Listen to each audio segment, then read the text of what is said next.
นี่เห็นบ่ผู้ใดเห็นเนาะนี่เนาะทอตัวนี้มันหักเนาะนี่เนาะหักขานี่เนาะแต่ว่าวิธีเชี่ยวออกนี่เชี่ยวออกจะได้จังเชี่ยวออกได้เด้อพี่น้องเด้อเฮามีวิธีเฮ็ดเนาะ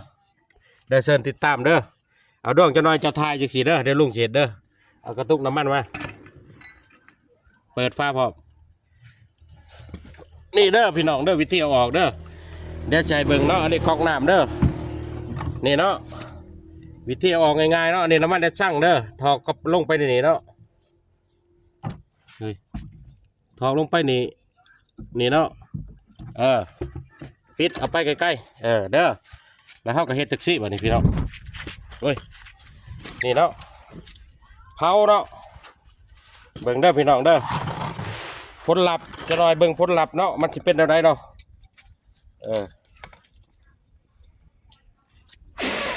เว้ย